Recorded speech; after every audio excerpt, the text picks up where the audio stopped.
네, 안녕하세요. 네, 지난 시간 스트레스와 불안과 관련해서 했죠.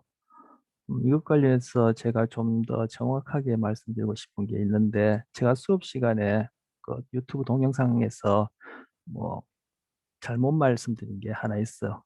지금 미주신경 같은 경우에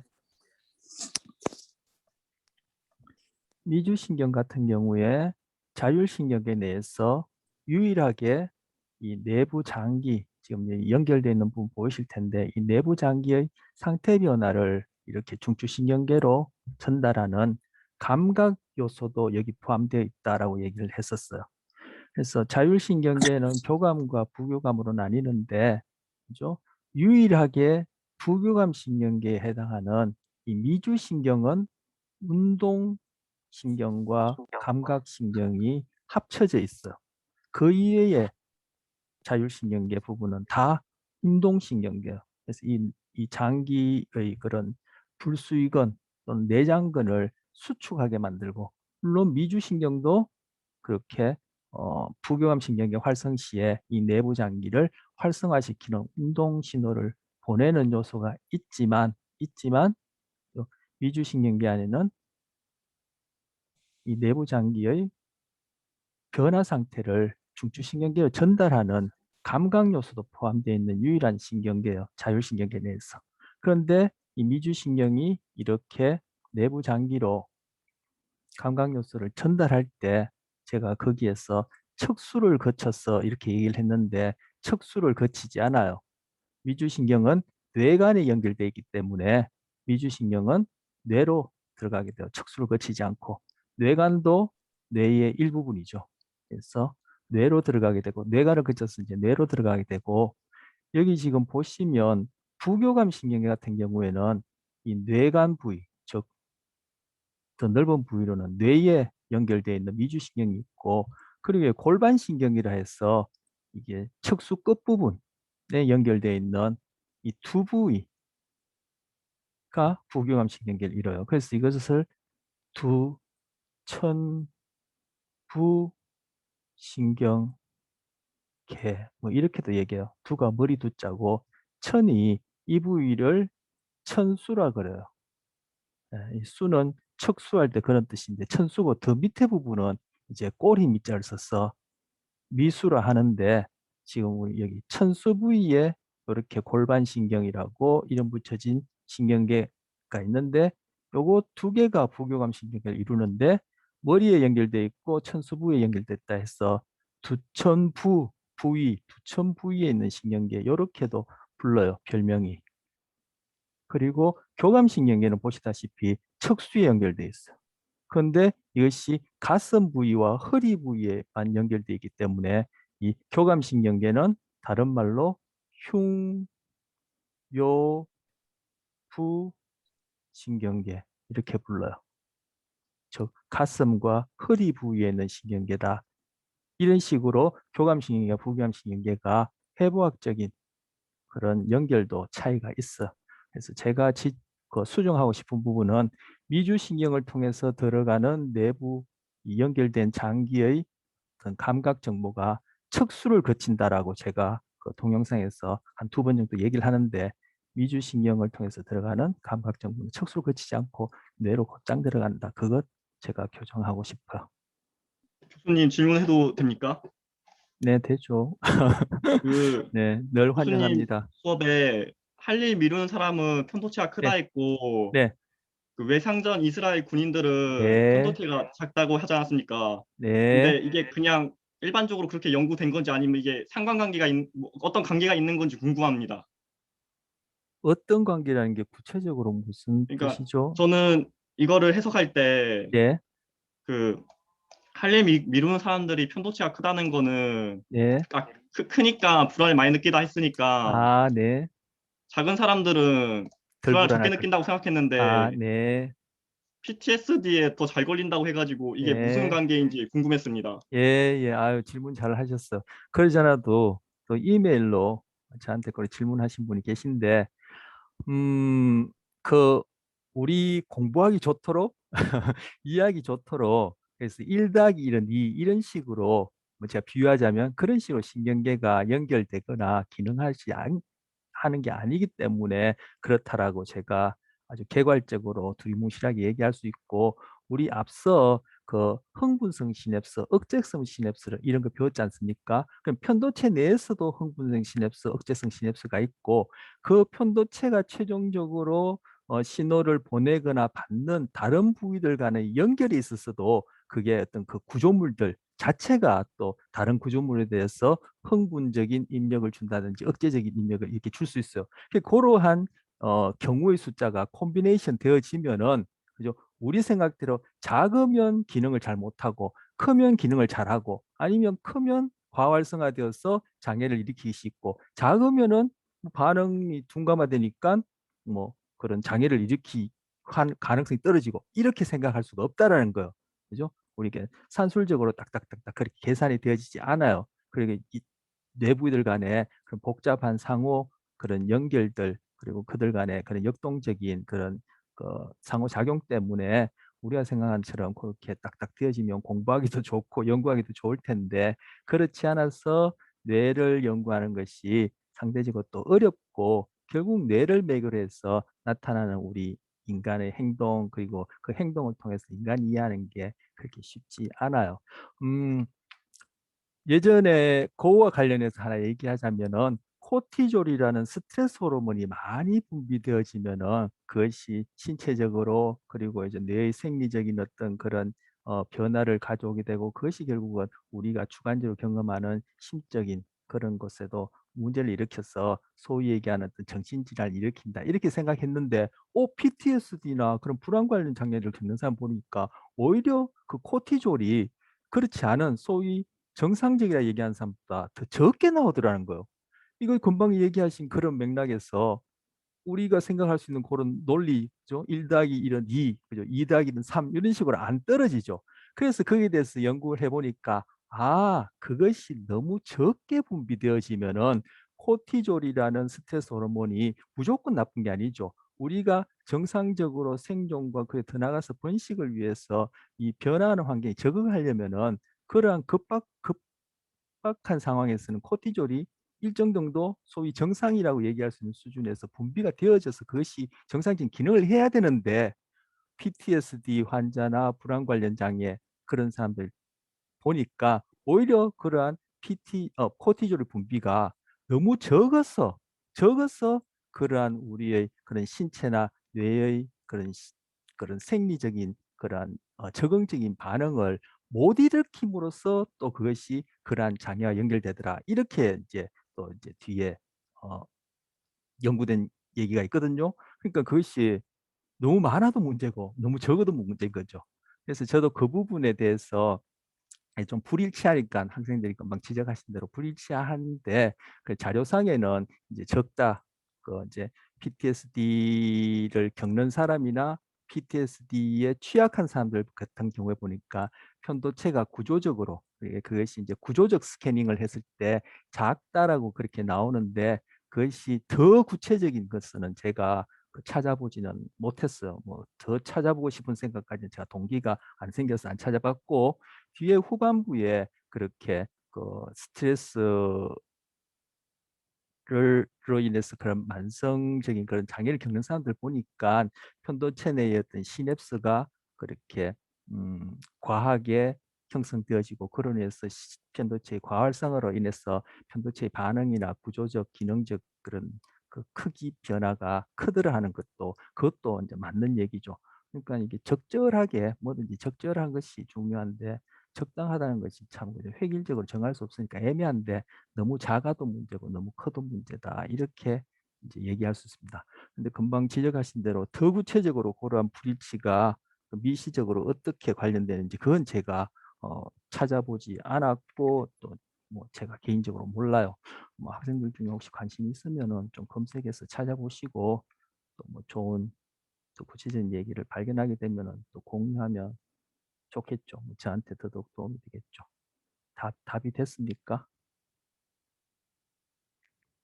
예, 네. 예, 제가 금방 말씀드린 것과 관련해서 또 뭐 전달이 안 됐거나 또 질문 있으면 또 하셔도 좋고. 잘 됐나요? 금방 질문 학생. 예, 됐습니다. 아, 네, 네. 네. 그러면 또 제가 질문 또 하시기 전에 제가 감정해서 힐링이라는 것하고 그리고 정서라고 해서 이모션이라는 것을 제가 구별했거든요. 근데 이것이 시중에 나와 있는 소위 감정 정서에 관한 그러한 단행본들 책에서는 더더욱 이것이 구별해서 번역되는 경우가 드물어요. 상대적으로 절대적으로 그렇게 번역의 오류상이 얼마인지는 제가 모르겠지만 상대적으로 뭐에 비해서 우리가 보고 있는 교재나 그런 전문 서적에 비해서 그런 오류가 많고 우리가 보고 있는 교재나 전문 서적에 있어서도 이걸 구별하지 못하는 경우가 있어요. 그런 경우는 이제 번역자가 좀뭐 이제 이 심리학과 관련해서 전문가가 아니라든지 뭐 심리학자 하더라도 이런 구분을 뭐 굳이 할 필요가 없어서 안 한 경우도 있지만 모른다? 예, 구분이 안 돼서 그렇게 이것을 구분 없이 쓰는 경우가 있는데 제가 수업 시간에도 얘기 들었지만 이 빙산으로 비유하자면은 그죠? 이 수면 위로 드러난 부분이 우리가 소위 의식할 수 있는 부분이고 수면 아래 있는 부분이 우리가 의식하지 못하는 무의식이다 얘기를 하는데 이 무의식이란 단어가 프로이드의 무의식을 자꾸 생각나게 하니까 이런 뇌과학자들은 이것을 무의식하면 프로이드 무의식하고 헷갈리니까 비의식으로 얘기하자 이렇게 하는 사람도 있어. 우리에게서는 무의식, 비의식 뭐 그렇게 구별을 하는 게 지금 중차대하지는 않지만 뇌과학자들은 그 부분까지 좀 민감하게 생각해서 비의식으로 얘기를 하는데 자 어쨌든 이 부분은 의식이고 이 부분은 무의식인데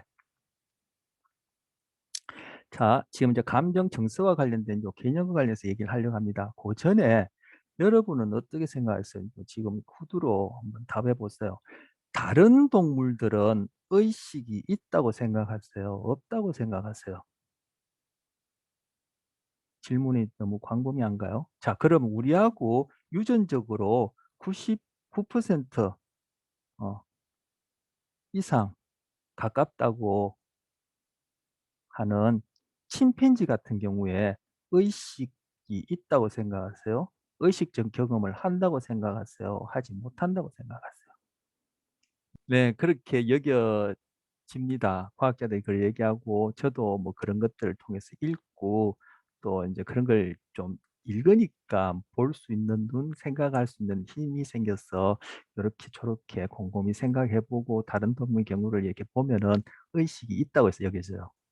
그런데 데카르트의 이원론자들은 동물들은 의식 같은 거 없다고 생각하거든요. 그냥 기계 덩어리다 이렇게 생각을 해요. 자, 그런데 다른 동물들이 하는 의식과 물론 신경계가 아주 단순한 그러한 뭡니까 뭐 단세포 생물 극단적으로 아메바 같은 경우에 그 침팬지가 하는 그런 의식 경험을 한다 그렇게 생각하기는 힘들죠. 그런데 침팬지의 대표적으로 이제 침팬지와 우리를 비교했을 때 침팬지가 하는 의식은 비언어적 의식이에요. 인간만이 자연 언어를 갖고 있죠. 그죠? 침팬지 같은 경우에도 어떤 기호를 가지고 인간과 이렇게 그죠? 제한된 범위 내에서 의사소통을 할 수 있다는 것을 여러 연구가 종종 보여왔었는데 인간의 경우에는 자연 언어를 통한 언어적 의식을 하는 것이고 그죠? 침팬지 같은 경우에는 비언어적 의식을 하는 거예요. 그렇다면 여기서 더 정확하게 얘기하자면은 바로 이렇게 빙산 위로 떠오르는 이런 의식적인 부분은 바로 우리가 하는 그런 언어적인 의식을 얘기한다. 이렇게 볼 수 있어요. 바로 거기에 해당하는 게 이 감정 킬링이에요.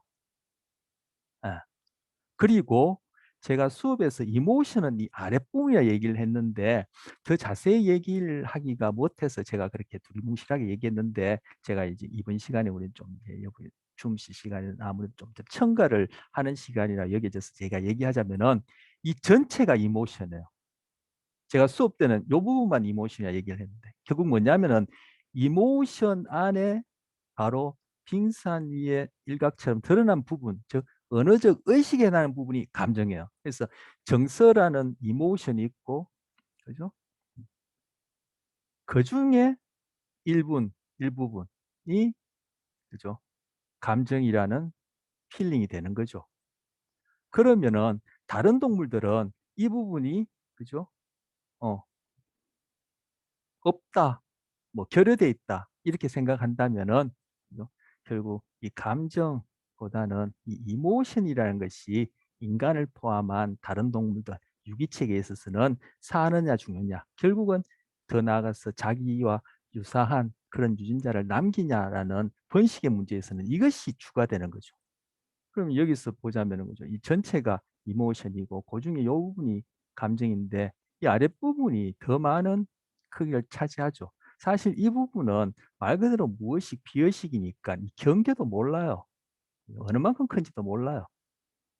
근데 이 부분이 바로 우리가 언어적으로 의식하는 이렇게 저렇게 얘기하는 부분보다 더 클 뿐만 아니라 끊임없이 정보들이 이렇게 뭐 의식할 수 있는 그런 수준으로 들어올 수도 있고 의식하지 못하는 수준으로 정보가 들어올 텐데 이리로 끊임없이 들어오는 그 수많은 정보들이 결국은 행동으로도 나오지만 그죠? 우리가 의식하지 못한 수준에서 행동으로 나오지만 이것이 의식 수준까지 올라가서 이 의식을 통해서 하게 되는 행동과 말에도 계속 영향을 주니까 결국 어느 부분이 더 중요할까 뭐 이렇게 생각한다면은 그죠? 빙산의 아랫부분에 대한 그런 이해가 무시할 수 없다 이렇게 얘기할 수 있겠죠. 뭐 제가 분트 얘기를 한 적이 있는데 분트는 우리의 의식적 경험이라는 것은 즉 의식 현상이라는 것은 다 무엇의 결과다. 무의식적 무의식적 과정이 만들어낸 뭐 구성적 산물이다 이렇게 얘기를 해요. 금방 제가 빙산을 그리면서 아랫부분 여기 다 우리가 뭔사 영향을 줘서 의식을 통한 어떤 행동 사고에도 그것이 다 함유되어 있다. 물론 이 부분을 입력된 정보가 이 수준에서 출력되는 것도 있지만 결국 이것도 빙산의 일각에 해당하는 이 부분을 통해서 나오는 그러한 행동과 말, 즉 의식적인 행동에도 이 부분이 끊임없이 영향을 준다 했는데 바로 그 얘기를 한 거죠, 분트가. 그죠? 우리가 의식적 경험을 한다는 것, 즉 의식 현상이라는 것은 그것은 다 무의식적 이런 처리 과정, 즉 몸에서 일어나는 일, 그것이 결국 뇌로 입력되어서 뇌에서 일어나는 그런 무의식적 처리 과정, 결국 우리가 배웠던 전기 신호, 화학 신호라는 그런 과정을 통해서 구성되어진 최종 산물이 의식하는 거예요. 그렇다면은 이 의식적 경험, 우리가 우리 스스로를 관찰하는 것, 자기 관찰, 달리 얘기하면은 자의식 또는 자기의식, 자기인식, 에고 뭐 여러 가지 얘기했을 텐데 내가 내 자신에 대해서 의식하는 것은 의식할 수 있는 의식으로만 의식하기 때문에 이 부분에 해당하죠. 그런데 이 자기 관찰, 내가 내 자신을 이해한다는 것은 이것에 만들어진 구성적 산물이란 거예요. 이때 이 구성적이란 뜻이 바로 이것이 컨스트럭트란 뜻이에요. 뭐요? 실제 그대로가 아니라 내가 타고난 선천적인 요소와 내가 부지불식간에 경험한 것에 의해서 내 안에 새겨진 기억이 만들어낸 즉 선천과 후천이 만들어낸 그러한 구성되어진 달리 하면 만들어진 그것에 의해서 우리는 의식하게 되어지고 그런 의식 경험 중에 자기 관찰도 거기에 해당한다라는 거. 그러면 우리가 내 자신을 이해한다. 결국 내 자신을 이해하는 것이 타인을 이해하는 관문이 되거든요. 근데 내 자신을 이해한다는 것에 있어서 이 부분에 대해서 무시할 수 없다는 것을 어, 추측할 수 있겠죠.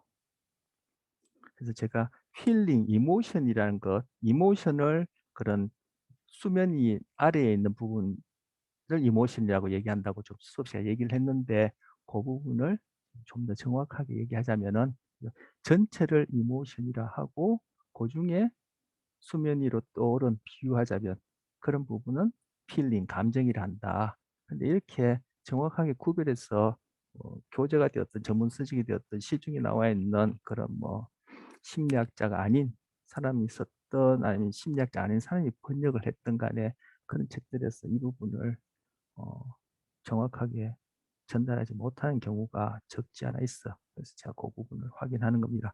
물론 여기에 대해서도 전문가들 사이에 힐링이나 이모션에 대한 개념이 조금 상이할 수 있어. 뭐 어느 분야든지 개념은 다 학자들 간에 일치하지 않고 그런 개념 정의를 하는 것이 어떻게 보면 학문이 하는 일이다. 이렇게도 얘기를 할 수 있는데 그래도 조금 전에 말씀드린 것이 가장 그래도 지금까지는 타당하다라고 여겨지는 필링, 감정과 이모션에 대한 그런 개념 정의예요. 근데 이건 뭐 짬뽕 구별이 안 됐어. 그죠? 필링이라고 얘기할 부분에 이모션이라 얘기도 하고 이모션 부분을 또 필링을 얘기하는 경우가 있어. 뭐 이제 원어를 보게 되면은 전문가가 쓰는 원어를 보게 되면은 뭐 여기에 대한 개념이 있으면 여러분이 그걸 구별하겠지만 그냥 번역할 때는 둘 다 그냥 감정이라고 막 번역하는 경우가 있어서 제가 그걸 다시 한번 지적합니다. 금방 그 분트 얘기를 통해서 보더라도 그렇고 우리가 앞선 시간에 환상 감각이라는 걸 통해서도 나의 신체에 대한 내가 자각할 수 있는 그런 경험, 그 결국엔 이제 그때는 이제 의식적인 경험, 즉 언어적인 의식이라 얘기할 수 있을 텐데 그것도 그렇고 환상통이라는 것을 통해서도 볼 때 우리가 내 신체에 대한 감각뿐만 아니라 내 신체를 매개로 해서 느끼는 그런 통증도 그리고 오늘 얘기하는 이 주제와 관련해서 감정 중에 더 큰 캐테고리 얘기하면 정서 중에 불안이란 것도 그렇고 불안 이외의 다른 감정들, 정서들도 이와 다르지 않은 그러한 기제에 의해서 그것이 만들어진다, 경험되어진다고 생각하는데 자, 정서, 우리 신체에 대한 나의 경험도 그렇고 통증도 결국 정서 안에서 다룰 수 있는 것인데 이것이 다 환상 감각에서 봤듯이 이게 뭐예요? 착각이라는 거죠. 뇌에서 만들어내는 그것이 우리가 보여지는 이런 물질이나 내 몸뚱아리처럼 시 공간 안에 존재하는 물리적인 현상이 아니라 그러한 물질들이 만들어내는 하나의 어떤 현상이라는 거죠. 제가 늘 비유하듯이 기찻길 위에 기차가 다닐 때 나는 소리와 같은 현상이라는 거죠. 그렇다면 바로 언어적인 의식의 한 요소라 생각할 수 있는 자기 이해, 자기 관찰, 나라는 존재, 그죠? 이것도 다 착각인 거죠. 그런데 바로 그러한 생각이 이러한 논리가 결국은 이런 서양에는 이런 생각을 못 해요. 지금은 이제 과학자들도 그렇고 철학자들도 이런 생각들을 공유하고 있지만 서양의 그런 그리스 서양 철학이 이제 서양 사상의 이제 뿌리라고 얘기를 하는데 그 사람들은 이런 생각을 못해요. 근데 동양에서는 바로 그런 동일한 시기에 기원전 2500년 그게 지금 2000년하고도 500년 전에 동양에서는 이미 이런 생각을 했고 뭐 대표적으로 불교 같은 경우에 그죠? 무아 그죠?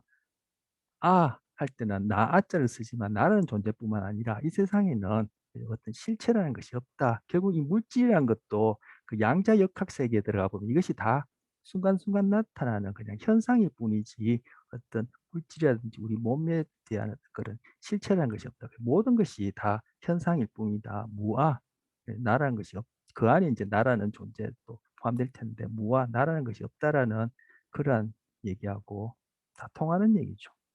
나라고 생각하는 이 존재도 다 착각이라는 거예요. 여러분이 간단한 기계 장치, 뭐 제가 기차 바퀴 얘기를 뭐 계속 드는데 뭐 가장 간단한 것 같아. 아니면 뭐 최초에 만들어진 자동차를 보면은 그 자동차가 어떻게 움직이는지 눈에 빤하죠. 그 기계 장치가 간단하니까. 그렇게 눈에 훤히 보이는 기계 장치를 볼 때 그것이 부릉부릉하고 움직이고 그죠? 이리 갔다 저리 갔다 후진도 한다고 해서 아, 저 자동차가 정신이 있다 이렇게 생각하기 힘들어요.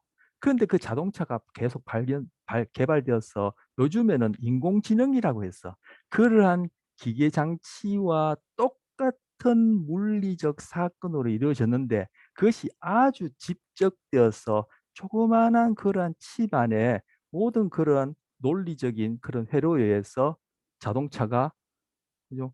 우리 음성 을 이해하고 이렇게 저렇게 움직이기도 하고 그죠? 자율주행차 혼자도 가기도 하죠. 근데 우리 음성이라는 것도 이게 다 물리적 사건이거든요. 그리고 그네들이 AI라는 자동차가 그걸 받아들여서 그 안에서 일어나는 그런 처리 과정들도 다 물리적 현상이에요. 우리 뇌에서 일어나는 전기신호, 화학신호가 다름없이. 그런데 AI 자동차가 혼자서 가고 말만 하면은 시키는 대로 다 하는 것을 본다면은 꼭 그 AI 자동차가 정신이 있는 것처럼 여겨져요. 바로 인공지능 로봇가 꼭 정신이 있는 것처럼 여겨져. 바로 이러한 논리가 사람에도 그대로 적용된다는 거예요. 우리가 단순한 기계 장치처럼 우리의 몸 각 부위나 뇌 각 부위가 움직이는 것이 안 보여지기 때문에 그렇지. 만약에 보여진다면은 단순한 자동차처럼 그 안에 정신이 있다라고 생각 못 해요. 그런데 우리 인간의 경우에는 그런 복잡한 물리적인 어떤 그런 시스템에 의해서 이런저런 다양한 행동을 하니까 아, 우리에게는 정신이 있다라고 그렇게 뭐 착각하는 거예요. 단세포 아메바를 보고 그 녀석이 정신이 있다고 생각하기 힘들어요. 네, 눈에 빤히 보이니까. 그런데 아메바가 생존과 번식을 위해서 하는 그러한 펑션이나 거기에 일어나는 단순한 메커니즘은 복잡도에 있어서 차이가 날 뿐이지 인간이랑 다를 바가 하나도 없어요. 이러한 사상은 동양에서부터 오래서부터 있었는데 소크라테스, 플라톤부터 서양인들은 그런 생각을 못했는데 지금은 이제 동양의 사상으로 점점 그것들을 공유하고 그 부분을 과학이라는 이름으로 재발견하고 있는 것이 뇌과학이고 양자역학이에요. 그런데 그리스 서양의 철학에 있어서도 더 위에 소크라테스, 플라톤 더 위에 있어서는 동양과 동일한 그런 생각을 했었어요. 헤라클레이토스라는 사람은 동양의 이런 그런 노자, 장자 사상이라든지 분류에 그린 사상하고 유사한 생각을 했는데 그 그리스 시대 소크라테스, 플라톤부터 그런 생각을 못하고 이원론적 생각을 했고 그것이 그대로 플라톤 생각이 데카르트로 들어갔고 데카르트의 생각이 들어갔고 데카르트 이전에 플라톤의 생각이 그대로 아우구스티누스를 통해서 중세 교회로 들어갔고 바로 그 사상이 지금 기독교 사상의 뿌리가 돼 있어. 그쪽에서 보는 인간 이해는 이원론적이죠. 영혼이란 것이 인간의 모든 것을 조종한다 생각했는데 이쪽 측면에서 보면 이런 뇌과학자들이 갖고 있는 취지, 제가 이제까지 말씀드린 그러한 입장에서 보면은 아까 제가 말씀드린 단순한 자동차를 봤을 때는 눈에 빤히 보이니까 그 움직이는 것이 정신이라는 어떤 그런 것이 작용한다고 전혀 생각 못 하는데 그것이 인공지능 자동차라든지 인공 로봇이 되면은 그것이 꼭 정신이 있는 것처럼 의식이 있는 것처럼 이렇게 여기신다는 거. 그게 결국 뭐예요? 어떻게 보면은 그런 사고에 있어서 생각하는 임에 있어서 좀 유치하다 할까요? 초보적인 수준이죠. 동양 사상이라든지 아까 말씀드린 그런 음, 그 복잡한 물리 현상에서 소위 우리가 정신적인 현상이 나타난다고 이렇게 보는 입장과는 달리 이원적인 생각은 좀 초보적인 생각일 할 수 있죠. 그래서 서양 사상은 유치해요, 동양 사상에 비하면. 그런데 우리는 그걸 배우죠. 왜? 우리는 아직까지도 뭐 서양, 특히 이제 서양 사상에 뿌리를 두고 있는 미국의 식민지라서 그래요. 우리는 생활 방식도 그렇고 의식도 그렇고. 여러분 영어 왜 배워요? 여러분이 뭐 스와힐리어나 이렇게 뭐 보도 듣도 못한 외국 안 배우죠. 왜? 큰애들 몰라도 우리는 생존하고 번식하고 살아가는데 관계없어요. 근데 우리는 영어를 배우고 그죠? 서양 철학을 배워야 하는 이유는 그걸 안 하면은 국가적으로 그죠? 우리가 살아가는데 힘들다는 얘기야. 저 먹고 사는 문제, 그 애들 기르는 문제, 왜 초등학생들 그렇게 영어 가르쳐? 결국 뭐예요? 우리는 사상적으로 먹는 것도 그렇고 우리 국민들이 소비하는 식량의 거의 대부분이 미국 4대 기업 식량 그런 회사에 의존해서 먹고 살고 있거든요. 그 우리는 먹고 사는 문제와 사상에 있어서 미국 식민지 피지배 계급이라는 뜻이에요. 영어랑 서양 사상을 보는 것이. 제가 왜 이런 얘기를 또 익스텐션해서 또 하냐면은 여러분이 앞으로 뭘 공부하고 어떤 생각을 갖고 있어야 되는지 얘기를 하는 거예요.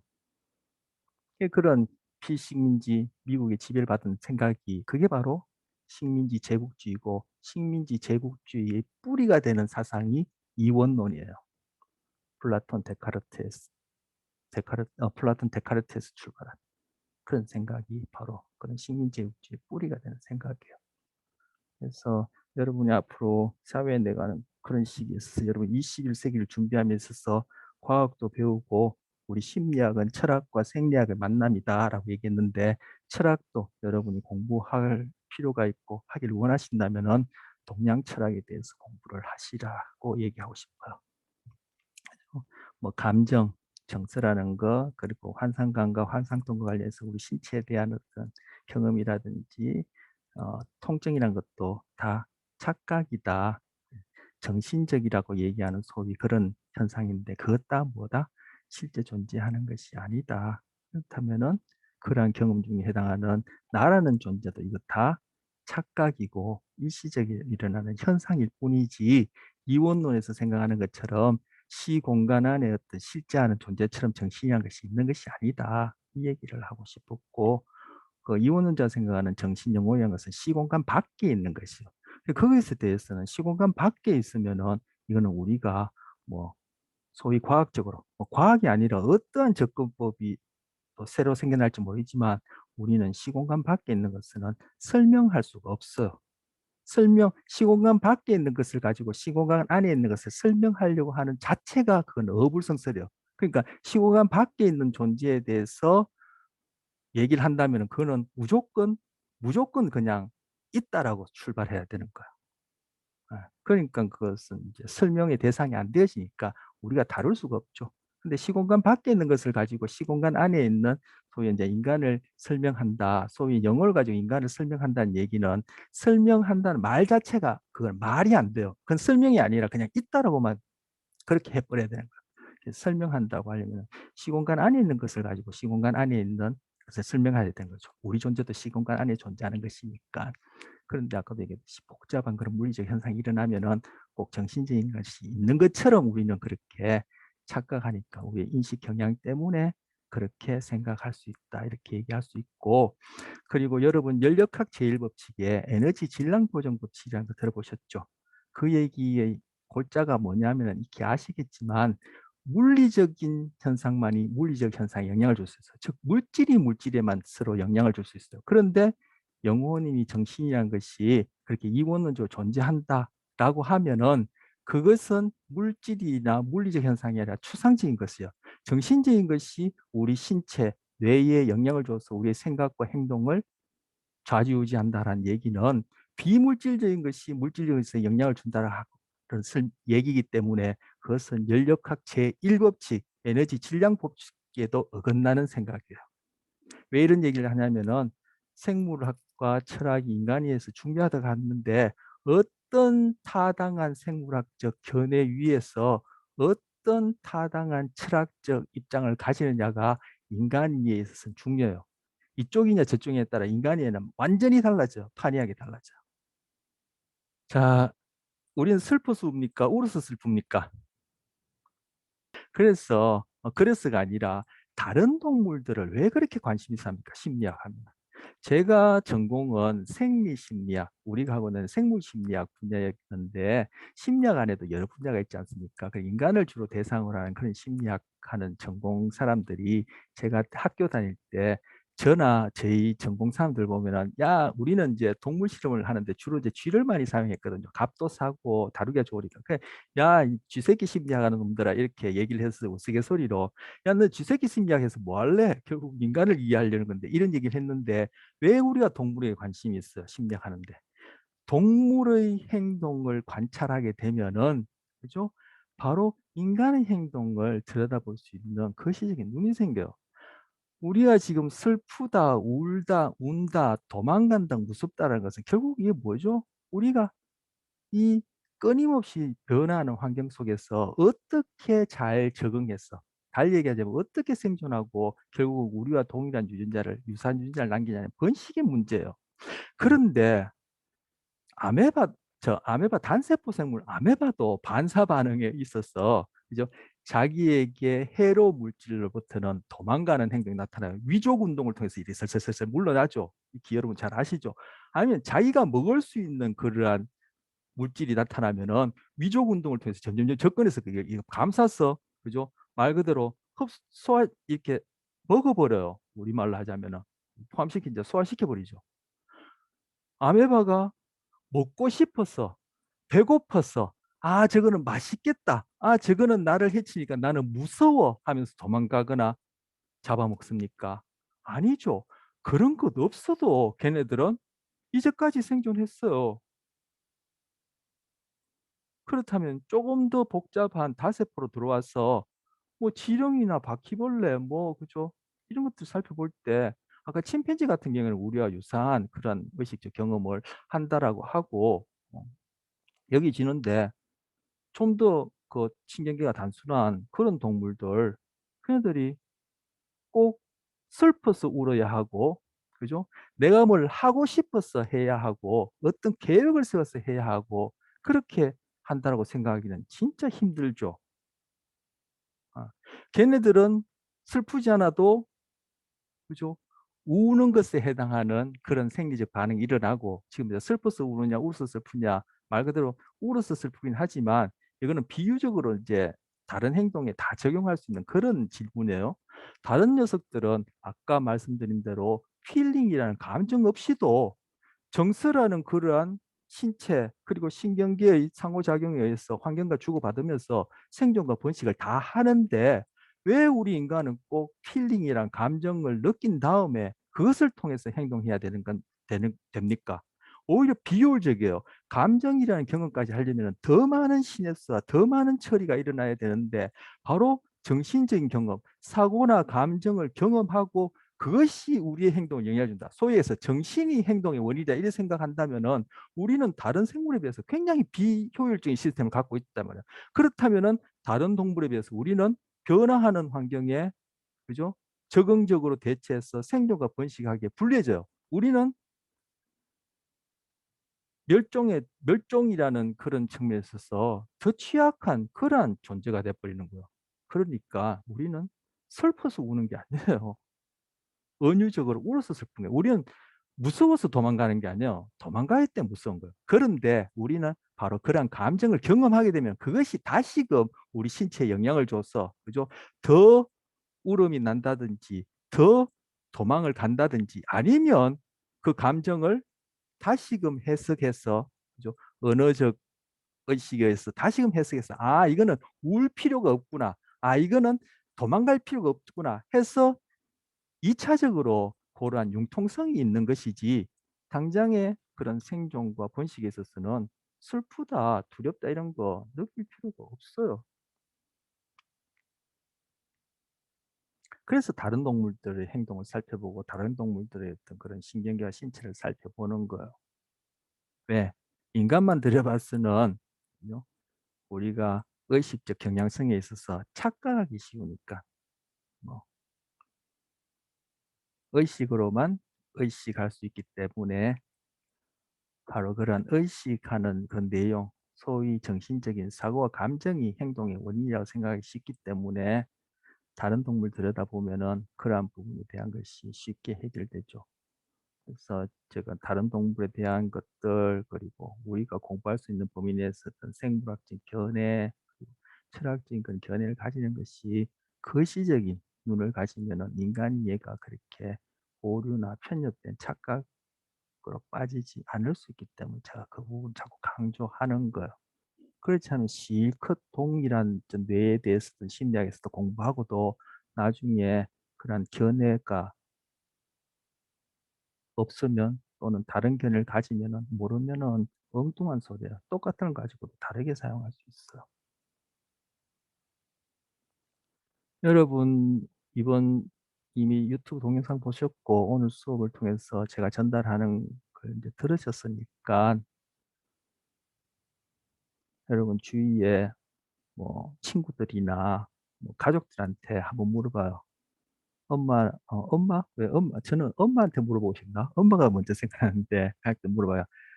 슬퍼서 울어요. 울어서 슬퍼 물어봐요. 백발백중 슬퍼서 운다고 합니다. 그것이 바로 우리가 갖고 있는 착각인 거예요. 그런데 그런 착각을 그죠? 프로이드 같은 사람들, 다른 철학자들이 그러한 통찰을 위해서 우리와 다른 그런 어떤 그런 민감한 과학적인 안보 가지고 통찰을 통해서 그걸 지적했다는 것이 굉장하죠. 프로이드가 원래 그 신경해부학 출신이에요. 근데 자기가 그런 신경해부학 소위 신경계나 뇌를 연구해서 인간의 어떤 이해 그런 것들을 설명하기에는 자기 당대에 끝날 수 있으리라는 생각을 못했기 때문에 머리가 좋은 거죠. 그래서 아예 그렇게 흔히 그런 스트롱한 사이언티스트들이 얘기하는 비과학적 방법으로 들어가서 결론을 얘기하고 싶었던 거야. 그 과정을 다 얘기하자면 자기 당대에서 끝날 수 있는 일이 아니기 때문에 너무나 시간이 오래 걸리는 일이기 때문에 그렇게 다른 방식의 본인은 이제 과학적 방법을 썼다 했는데 신화라든지 여러 사례를 통해서 결국 결론을 그렇게 빨리 성급하게라고 할까요? 그렇게 얘기하고 싶었기 때문에 그렇게 이제 얘기를 그러한 방법을 썼는데 결국 뭐 결론은 그냥 무시 못하죠. 틀렸다라고. 교수님, 네, 개인적으로 궁금한 게 있어서 그런데 물어봐도 네, 됩니까? 네, 네, 그 되죠. 제가 옛날부터 좀 가지고 있던 의문이었는데 네, 노출 치료 있지 않습니까? 네, 근데 제가 알기로는 이 노출 치료가 효과가 있는 이유가 네, 사람이 이제 그 상황에서 이제 적응 뭐 어쨌든 네, 반응에 대해서 예민함이 조금씩 줄어들면서 그렇죠. 이제 치료되는 걸로 알고 있었는데 그렇죠. 저는 이걸 좀 다르게 생각했거든요. 그러니까 네, 기억 왜곡으로 생각했는데 이게 무슨 말이냐면 네, 가상현실 노출 치료에서 네, 이 VR에서 노출됐는데 네, 그 점점 과민 반응이 줄어들었는데 네, 저는 이게 반응에 대한 익숙이 아니라 네, 기억이 왜곡돼 가지고 그러니까 네. 기억이 대체된 걸로 생각해 가지고 반응이 줄어들었다고 생각했는데 이와 관련해서 그러니까 정답을 요구하는 게 아니라 교수님은 어떻게 생각하는지 궁금합니다. 네, 질문 잘 하셨어. 기억에는 우리 이제 수업 강의 객산에도 이제 그게 준비되어 있는데 기억에는 아까 제가 말씀드린 의식적 기억, 무의식적 기억이 있어요. 학습에도 의식적 학습과 무의식적 학습이 있어요. 좀 더 정확하게 얘기하자면 제가 아까 말씀드린 대로 학습과 기억에도 언어적 의식 과정을 매개로 하는 데서 일어나는 게 있고 언어적 의식 과정을 거치지 않고 일어나는 학습과 기억이 있어요. 그런데 언어를 거치지 않고 제가 쉽게 언어란만 빼고 무의식적인 학습과 기억 과정이 더 많아요.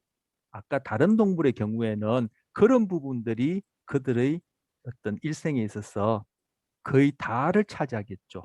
그런데 우리는 언어 의식적 학습과 기억 부분이 상대적으로 다른 동물에 비해서 상대적으로 더 많겠죠. 자, 우리 앞서 환상 감각, 환상통 할 때 그때 거울을 이용해 가지고 우리 환상 감각, 환상통 배웠죠? 예, 네, 배웠죠? 예, 네네. 그 환상통을 치료할 때 어떻게 했습니까? 예전에는 그걸 외과적 수술을 했는데 결국 실패했거든요. 근데 그 라마찬드란이라는 그분이 거울을 이용해서 어떻게 시각적인 경험하고 몸에서 일어나는 체감각이 뇌 안에서 그것이 통합되는 과정을 통해서 달리 얘기한 착각을 일으켜서 통증을 제거했죠. 예, 착각을 이용해서 통증을 제거했다는 얘기는 통증이 착각이란 얘기예요. 자, 그걸 그대로 지금 VR, 그죠? 그런 가상현실 노출 치료에 적용합니다.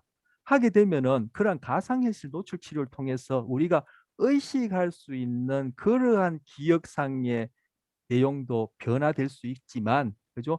우리가 의식하지 못하는 몸과 어떤 신경계상에서도 그러한 기억의 내용이 변화될 수 있죠. 그걸 왜곡이라 얘기해도 좋고, 재학습이라 얘기해도 좋고, 학습 심리학에서 얘기하는 그런 속으라고도 얘기해도 좋고, 역조건 형성이라도 얘기해도 좋아요. 우리는 끊임없이 변화하는 환경 속에서 경험할 때 반드시 그에 대한 흔적이 몸과 신경계에 남게 돼요. 우리가 그거 알든 모르든.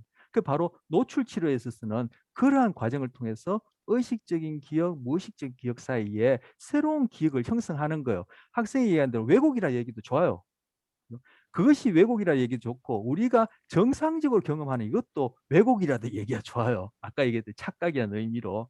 그죠? 뭐 불교에서 얘기하는 무한이 다 색적 시공, 공적 시공이라고 얘기한 것처럼 뭐가 왜곡인지 몰라요. 여러분 매트리스 영화 보셨죠? 뭐가 현실이고 뭐가 왜곡인지 몰라요. 그러니까 왜곡이라는 표현이 은유적으로 아주 저는 매력적으로 잘한 것 같아요. 그러니까 바로 노출치를 통해서 그러한 부위를 재학습시키는 거예요. 그러니까 학생이 지금 얘기한 게 제대로 이해하고 얘기를 한 거예요. 제가 거기서 좀 전문적인 그러한 걸 보충해서 설명한 건데 제대로 잘 이해를 하셨어요. 그런데 또 얘기합니다. 다른 동물의 경우에도 그런 식으로 우리가 앞선 시간에 배운 것이 불안과 스트레스인데 다른 동물에 있어서도 불안과 스트레스에 해당하는 그러한 행동이나 생리적 변화나 그러한 행동상의 장애가 일어나거든요. 그죠? 학대를 받던 그런 동물들, 우리 요즘 반려견 뭐 얘기 많이 하는데 반려동물 얘기하는데 학대받은 그런 애들 보면은 사람 뭐 두려워하고 그죠? 그런 불안한 행동을 해요. 그런데 그런 동물들이 우리만큼 의식적인 학습과 기억 부분이 우리만큼 있느냐? 우리만큼 없을 수도 있고, 그죠? 아까 아메바라는 단세포 생물을 가지고 제가 극단적 비유했지만 더 단순한 신경계를 가진 녀석들은 의식적인 학습과 기억 부분이 없을 수도 있어요. 하지만 그네들은 행동상의 PTSD에 해당하는 그런 행동을 보인단 말이에요. 즉 뭐예요?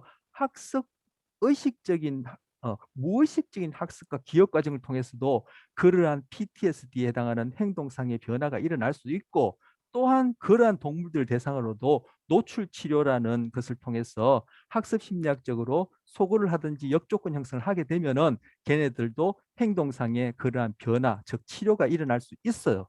그런데 우리는 그게 의식적인 학습과 기억 과정을 할 수 있는 그러한 복잡한 신경 시스템을 더 가졌기 때문에, 그죠? 우리가 그런 의식적인 학습과 기억을 통해서 변화된 그러한 기억이 우리 몸에 다시금 피드백줘서 영향을 줄 수 있으니까 우리는 다른 동물에 비해서 어떻게 접근할 수 있는 루트가 좀 더 있다, 이렇게 생각할 수 있겠죠. 하지만 한편으로는 그런 의식적인 학습과 기억을 할 수 있는 그런 시스템 때문에 우리는 다른 동물들보다도 더 고통과 불안이라는 착각, 왜곡을 더 많이 경험하기도 해요. 그래서 생물학적으로도 그렇고 철학적으로 볼 때 우리가 다른 동물에 비해서 더 뭐 적응적인 것을 뭘 가졌다는 얘기는 그와 똑같은 양의 어떠한 대가를 치르게 돼 있어요. 그래서 세상에 공짜가 없다는 얘기가 여기에도 해당해요. 좋은 답변이었습니다. 그러면 네, 그 궁금증이 하나 더 생겼는데, 네, 만약에 그 가상 노출 치료로 네, 이제 치료받은 군인들이 네, 다시 전쟁터에 나가가지고 네. 그 PTSD가 다시 오는 경우도 있습니까? 야, 있죠. 있죠. 자, 그 부분도 제가 아까 얘기하고 싶은데 혹시 이정훈 학생 학습 심리학 들었습니까? 아직 안 들었습니다. 아직 안 들었습니까? 학습 심리학에서 이제 그런 것들을 다룰 수 있는데 이러한 역조건 형성, 아까 속으라는 말 썼어요. 아까 이제 뭐 역조건 형성, 속으라 아예 학습 심리학 안 들었으니까 우리가 어떤 경험을 통해서 배워서 기억이 남고 그 기억을 다시금 바꿀 수 있는 또 새로운 경험을 한다고 할 때 그 새로운 경험, 이전의 어떤 기억을 바꾸게 되는 새로운 경험이 이전 기억을 완전히 없애버리는 게 아니에요. 우리가 한 경험은 평생 남아요. 그런데 이후에 한 경험이 이전에 한 경험에 대한 기억을 매니지먼트 할 수 있는, 즉 우리 신경계를 얘기하자면 좀 더 복잡한 연결, 즉 시냅스 가소성에 의해서 그것을 억제나 흥분시킬 수 있는 새로운 시냅스가 생겨서 그러한 과거의 기억으로 인한 어떠한 심리적 경험이나 행동이 나타날 수 있는 가능성을 높이거나 낮추는 것이지 그걸 아예 없던 일로 없애버리는 게 아니기 때문에 금방 이정훈 학생이 얘기한 것처럼 그러한 환경에 다시 만나거나 유사한 환경에 만나거나 아니면 또 다른 아주 다른 상황에서 스트레스를 경험하게 되면 재발이 돼요. 그래서 상담이든 행동치료든 이건 다 재발의 여지는 있어. 그래서 섹스피어가 그런 얘기를 했대요. 우리가 한 번 벌어진 일은 되돌릴 수 없다고. 우리가 경험한 것은 두 번 다시 되돌릴 수가 없어요. 그래서 과거의 기억을 다 잊어버렸다 하는 것은 자기가 의식적인 경험에 있어서 그걸 모를 뿐이지 뇌와 몸 안에는 그것이 영원히 남는데 새로운 치료나 새로운 경험이나 상담을 통해서 그 이전에 그러한 어떤 시냅스의 활성화가 일어날 수 있는 여지를, 즉 probability를, 그죠? 낮추는 것이 치료고, 그죠? 뭐 상담인 것이지 없던 일로 만들지 못해요. 그래서 반드시 재발 가능성은 있어요. 그런데 재발 안 하던데 그 사람은 그만큼 재발되어질 수 있는 여지가 없도록 늘 삶이 매니지먼트가 돼 있는 거죠. 근데 그 매니지먼트라고 얘기할 수 있는 어떤 은유적인 고삐가 풀려버리면은 그것은 언제든지 다시 나타날 수 있는 가능성이 우리 몸과 신경계 안에 남아 있는 거예요. 그래서 제가 첫 시간부터 전전두 피질, CEO와 같은 기능 이 부분이 그죠? 어떻게 잘 기능하느냐가 우리가 인성에 있어서 그렇고 우리 오늘 다뤘던 전 스트레스, 불안과 관련해서 그렇고 굉장히 중요하고 결국 전전두피질이 하는 일이라는 것은 주변에서 일어난 상황을 어떻게 해석, 판단, 의사결정하느냐는 거예요. 그렇게 이 상황을 그죠? 다른 동물들과는 달리 아니면 다른 사람들과는 달리 내가 이 상황을 좀 더 거시적으로 달리 본다면은 도망갈 필요도 없고 울 필요도 없는 그런 일이라고 해석되어진다면은 우리는 불안 반응이나 그런 불안감이란 증세를 느낄 필요가 없겠죠. 바로 그러한 재해석을 할 수 있는 것이 철학이에요. 근데 아까 극단적으로 이원론자 갖고 있는 생각이냐, 뭐 어느 것이 옳다 그르를 떠나서 어떠한 철학적 견해를 가냐에 따라 상황에 대한 해석이 완전히 달라지기 때문에 제가 그 부분을 강조하는 거예요. 그래서 여러분이 넓게 깊게 많이 다양하게 공부를 해야 될 필요가 있고, 그리고 이것은 스트레스 상황이다 했는데 여러분이 세계를 바라보는 눈이 거시적으로 넓다면은 이거 아무것도 아니야. 내가 울 일도 아니고 도망갈 일도 아니야 하면은 여러분 몸 안에는 그런 반응이 잠시 일어났다가 없어지고 여러분은 편안하게 그 상황을 매니지 못할 수 있어요. 그게 바로 명상이고 마인드풀리스 메디테이션, 마음 챙김이라는 그런 명상이고 수양하는 사람들이 하는 방법이에요. 그러니까 우리가 할 수 있는 건 그것도 해도 좋지만 여러분이 다양한 책들을 많이 읽어서 바로 그러한 전전두피질을 매개로 해서 해석할 수 있는 그러한 폭넓은 시각을 가지는 것이 그게 바로 공부예요. 이건 뭐 시냅스가 어떠니 뭐 전달 물질이 어떠니 그것도 중요하지만 물론 그걸 통해서 결국 인간을 이해하는 어떤 그런 단초를 여러분이 알고 통찰할 수 있는 그런 자료가 되긴 하지만 결국 공부하는 궁극적 목적 그거예요. 그것이 안 되어진다면은 그죠? 우리가 배운 지식을 가지고 나중에 사람 잡아요. 그런 사람들이 리더가 된다면 그죠? 그렇게 많이 배우고 했는데 결국 뭐예요? 지구를 수십 번 멸망시킬 수 있는 핵무기를 만드는 그런 꼴이 나타난다고요. 그거는 진짜 공부가 아니죠. 그거는 잘 갈려진 칼을 그죠? 강도한테 손에 쥐어주는 격이에요.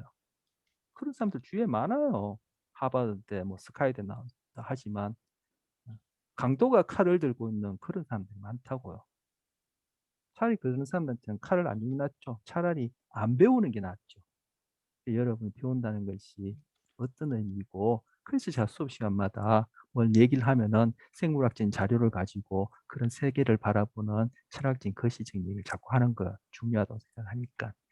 제가 그 질문 드린 이유가 네, 그 다음 질문에 궁금해서 그런데 제가 배운 얕은 지식으로는 네, 자극에 대한 그 네, 생물들은 모두 적응해야 한다고 들었습니다. 네, 그러니까 이게 제가 책으로 본 건데 무슨 말이냐면 네, 우리가 모든 자극에 반응한다면 에너지 네. 소비가 너무 심하니까 뭐가 심하다고요? 위협적이냐 그러니까 우리가 살면서 네, 모든 자극에 반응하게 되면 네. 에너지 소비가 너무 심하기 예, 예, 때문에 예, 예, 예.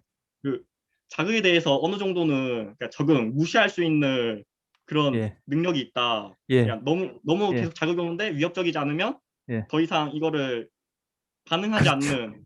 예, 근데 이제 제가 이 말을 하는 이유가 네, PTSD 같은 경우에는 네, 그러니까 사건 이후로 과민하게 네. 반응하는 거고 그렇죠. 일반적으로는 적응에 대해서 네, 이제 무시함으로써 네, 적응을 하는 건데 그렇죠. 근데 제가 이 질문하는 이유가 사람마다 PTSD를 일으키는 사건이 다른데 그러니까 그렇죠. 정말 사소해 보이는 것도 어떤 사람한테 PTSD를 일으키는데 그렇죠. 이 구분? 그러니까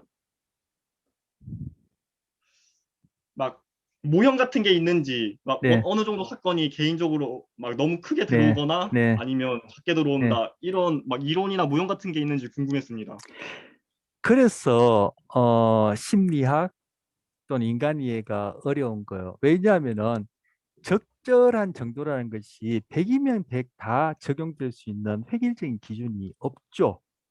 예, 물리적 사건 같은 경우에는 소위 과학적인 방법으로 이해하기가 상대적으로 쉬워요. 물론 양자역학 같은 경우에는 뭐 이해한 사람이 없다고 파인만이 그렇게 얘기를 하지만 상대적으로 쉬운 게 뭐냐면은 우리는 해가 동에서 떠서 쓰러진다라고 그렇게 우리는 의식적으로 경험해요. 하지만 우리가 그렇게 생각한다고 해서 그렇게 경험한다고 해서 그렇게 느낀다고 해서 실제 태양이 지구 주위를 동에서 서로 뜨고 지는 건 아니에요. 그죠? 그런 물리적 사건은 변하지 않아. 그런데 우리 인간의 경우에는 내가 어떻게 생각하느냐가 그것이 다시금 우리의 물리적 사건, 즉 뇌와 어떤 신체에 영향을 줘요. 금방 얘기한 그 학생이 얘기한 대로 각 개인들마다 그 사람들이 그죠? 타고난 선천적인 생물학적 조건이 달라요. 우리 스트레스 관련해서는 편도체 해마의 어떤 구조적 기능적인 것이 취약할 수 있다 했죠. 선천적으로 PTSD에서. 거기에다가 살아가면서 어떤 환경에 노출되느냐에 따라 어떤 사람한테는 이것이 PTSD를 일으킬 수 있는 그러한 스트레스 자극이지만 어떤 사람한테는 이거는 아무것도 아닌 일이 될 수 있어요. 그렇다면은 이러한 조건이 다른 경우에 어떻게 해야 되느냐? 골치 아프죠. 뭐 확실한 대답은 지금 당장 제가 이 자리에서 뭐라고 얘기하지 못하겠어. 뭐 얘기하다 보면 이제 더 깊이 다른 얘기를 하게 되어서 뭐 대답보다는 더 혼란을 들 수 있으니까 그래서 누가 되었든지 간에 바로 그러한 자극이 주어졌을 때 그 자극에 대해서 PTSD라든지 아는 또 다른 어떤 심리적 이런 갈등을 일으키지 않도록 우리는 어떻게 후천적으로 경험해서 계속 배워야 되는 거예요. 그것이 치료 장면에서는 노출 치료이고 그렇지 않은 사람 같은 경우에는 민감하든 좀 덜 민감하든 간에 그저 소위 그러한 어떤 증상이 나타나지 않은 여러분 같은 경우에는 뭐요? 계속 끊임없이 배우는 거예요. 뭐 주어진 이 사건이 우리가 지금 스트레스와 관련해서 지난 시간 했으니까 주어진 사건이 이게 스트레스가 아니다. 아, 시험 보는 것. 아니, 시험 봤는데 내가 한번 낙방을 한 것, 취업을 준비했는데 안 됐는 것. 이거 스트레스 아니다. 왜? 인생이라는 커다란 그러한 시간, 아니, 나 개체가 아니라 인류의 역사라든지 지구의 우주를 생각할 때 이거는 아무것도 아니고 또 하면 된다. 뭐 이런 식으로 해석이 되신다면은 그 상황을 매니지먼트 할 수 있지만 그러한 넓은 식견이나 거시적 생각이 없고 나 중심적으로 그죠? 내가 갖고 있는 해가 동에서 떠서 서로 진다라는 그러한 수준의 어떤 그런 착각이랄까 의식적 경험 안에서 본다면은 시험에 낙방한 거 취업 안 되는 거 자살할 일이에요. 그렇기 때문에 PTSD라는 문제가 생기는 거죠. 그래서 제가 아까 공부를 하라는 거예요.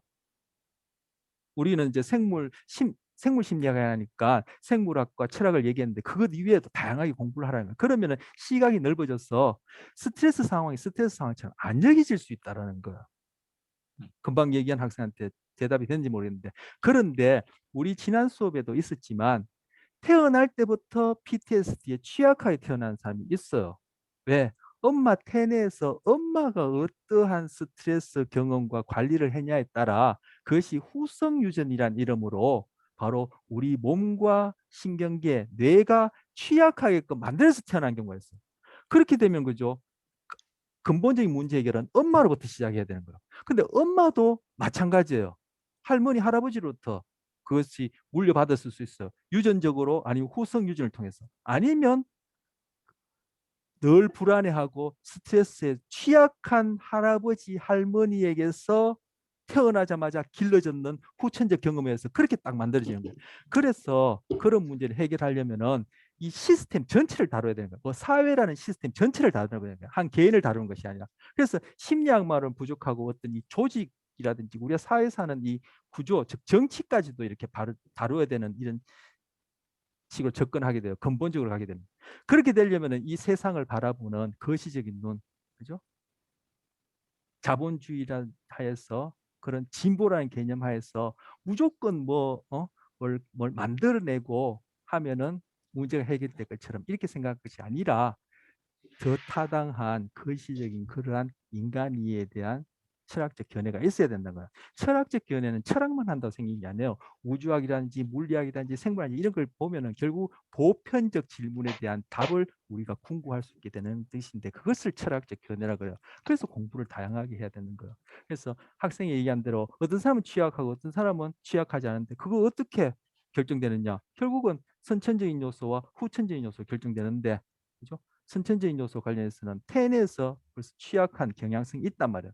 그런데 그것이 엄마로부터 거슬러 가서 그 윗대부터 시작하는데 그 윗대부터 시작할 때 그 할아버지 할머니는 바로 그러한 사회 속에서 길러졌기 때문에 그러한 영향을 후성 유전을 통해서 자녀에게 그러한 가능성을 줄 수밖에 없어요. 하지만 그런 가능성을 타고났다 하더라도 그죠? 우리가 교육하는 시스템 자체가 이러한 거시적인 생각을 하고 폭넓은 생각을 하고 다양한 견해를 공부하게 함으로써 너가 취약하게 여기는 그러한 상황들이 알고 보면 아무것도 아니야. 환상감과 환상통처럼 착각일 뿐이야. 이러한 생각을 할 수 있는 교육과 그러한 견해를 준다면은 그죠? 그 사람은 유전적으로 취약한 부분이 있어도 그것이 발현될 수 있는 여지가 없기 때문에 매니지먼트가 되기 때문에 살아가면서 PTSD를 겪지 않고 건강하게 살 수 있는 거예요. 음. 그래서 제가 철학 얘기를 많이 하는 거예요. 철학은 철학으로만 철학하는 게 아니라 우리 생물학, 생물심리학에서도 얼마든지 보편적인 질문을 하는 거예요. 철학은 보편적인 질문을 하는 게 철학이거든요. 얼마든지 할 수 있어. 그래서 여러분이 한창 공부하고 전전두 피질이 40대까지 발전하는 중에 지금 결정적인 시기 때문에 그런 공부를 하라는 거예요. 그냥 영어 단어 외우고 수학 푸는 그런 것 해가지고 그죠? 잘 갈려진 칼을 갖고 강도질하는 그런 사람이 아니라 근데 우리는 와. 다 지금 아니, 뭐요? 예, 이원노적 생활에서 진보란 이름으로 진보라는 그러한 세계관, 이원적 생각을 가지면 경쟁이 있을 수밖에 없어요. 경쟁이 있으면 반드시 폭력이 있어요. 그게 바로 식민제국주의고 식민제국에 따라서 우리가 살고 있는 사회에서 어릴 때부터 영어 교육시키고 그죠? 우리가 왜 영어 배워야 돼요? 식민지 국민 피지배 기보니까 영어 배우는 거예요. 그렇게 배웠었는 거죠. 늘 경쟁하고 해서 학교 1, 2, 3등 세우고 그렇게 하는 게 뭐예요? 그게 다 그죠? 칼만 안 들었지 다 폭력을 행사하는 거예요. 근데 바로 배우는 여러분들이 저도 그렇고 그러한 세계관이 인간뿐만 아니라 전 지구적인 유기체 입장에서 그것이 바람직하지 않다는 이러한 것들을 점점 체화해서 한 사람, 두 사람, 세 사람, 네 사람에서 오랜 시간이 지나서 오랜 시간이 좀 가능한 자르면 좋겠죠 해서 우리 이 시스템 자체를 바꿔버리게 되면은 설사 스트레스에 좀 약하게 태어난 사람도 그 시스템 안에서 후천적으로 그것이 발현되지 않도록 매니지먼트 할 수 있는 그런 경험을 하게 되니까 전반적으로 건강하게 살게 되는 거죠. 마지막 질문 드려도 됩니까? 아, 네, 하세요, 한 김에. 이게 제가 옛날부터 궁금했던 건데 그 네, 심리학 실험들을 보면 네, 유전 요인이랑 환경 요인을 나눠서 보는 실험들이 있습니다. 네, 근데 저는 그냥 제 생각인데 네, 유전은 환경에 영향을 받는데 네, 굳이 그렇죠. 이거를 나누는 이유를 몰라가지고 그냥 옛날부터 너무 왜냐하면, 궁금했습니다. 아, 예, 예. 그 2학년이니까, 2학년이 아니라 저도 뭐 그만할 때 지금 이정훈 학생 같은 질문도 못 했었어요. 그러니까 지금 이제 제 수준에서 여러분한테 자꾸 제가 하는 질문이라든지 제가 하는 어떤 그런 중요하다는 부분 이해하라고 강요하는 것도 제 욕심이고 이것도 뭐 제 착각인데 자, 이정훈 학생 질문 잘 하셨어요. 네, 저는 그만할 때 그런 생각도 못 했는데 어, 유전과 환경, 즉 선천과 후천이 다 복합되어서 인간뿐만 아니라 모든 유기체에 작용하고 그것이 결국은 행동으로 이렇게 나타나는 것 아닙니까? 그죠? 그런데 그런 여러 가지 요소가 합세된 상태에서 연구를 하면은 뭐가 무엇과 관련이 있는지를 골라낼 수가 없어요. 그렇기 때문에 실험이라는 것은 그죠? 내가 관심 있어 하는 변인과 견인, 그 사이의 관계를 밝혀내기 위해서 다른 부분들을 컨트롤하게 돼요. 그래서 컨트롤이라 그래요. 그래서 유전과 관련해서 얘기를 하고 싶을 때는 경험이라는 부분을 빼야지만이 유전이 어떻게 영향을 줄 수 있는데 경험까지 합쳐버리면은 그죠? 내가 관심 있어 하는 그 결과가 유전의 효과인지 경험의 효과인지를 알 수가 없죠. 그래서 실험이라는 그런 방법 속에서는 그런 인위적으로 그렇게 그죠? 관심 있어 하는 부분만 남겨놓고 다른 부분을 그렇게 제거한다든지 영향을 미치지 못하도록 컨트롤하게 돼요. 이런 것들은 3학년, 4학년 가서 연구 방법론이나 그리고 연구 방법 속에 또 있는 통계 이런 것들을 배우면은 알게 돼요. 더 크게 하자면 과학이라는 것이 어떠한 인식론적 방법을 취하는지를 좀 공부하게 되면은 금방 그 질문에 대한 것을 더 확연히 알 수 있는데 제가 그 질문 관련해서 간단하게 얘기하자면은 내가 관심 있는 부분 이 어떠한 결과를 낳는지 알고 싶으면은 그 관심 있는 부분 이외의 것들은 그죠 통제를 해야 되기 때문에 유전 연구를 할 때는 그런 경험적인 요소를 배제를 하게 돼요. 그런데 학생이 얘기한 것처럼 실제 인간을 포함한 이 유기체는 그죠? 다 유전과 환경이 뒤엉켜서 그렇게 우리에게 작용하고 그래서 우리는 살아나가는 거죠. 예, 학생 말이 맞아요. 그래서 실험이라는 그런 과학적 방법이 실제 적용에 있어서는 그것이 또 한계가 있는 거예요. 결국 뭐요? 인간이 뭐 한다라는 인식 방법이 과학이 가장 최고 같지만 그것조차도 인간이 갖고 있는 어떤 그런 한계 때문에 그것이 설명할 수 있는 부분이 있고 설명하지 못하는 부분이 있는 거죠. 그래서 그런 것들도 다 같이 고려를 한다면은 과학이란 이름으로 뭔가 얘기한다고 해서 그것이 다 무조건 그냥 맹신하게 되는 이런 오류는 또 피할 수 있죠. 그래서 실험상에서 그렇게 실제와 달리 그렇게 관심 있어 하는 변인만들만 그렇게 조작하고 나머지는 그런 식으로 배제하는 그런 통제라는 그런 기법을 쓰는 것은 실제 학생이 지지적한 것처럼 실제 적용하는 데는 그것이 한계가 있어요. 대답이 예, 됐습니까? 예, 됐습니다. 네, 감사합니다. 네, 질문 길었는데 감사했습니다. 네, 고생하셨습니다. 네. 안녕히 가세요.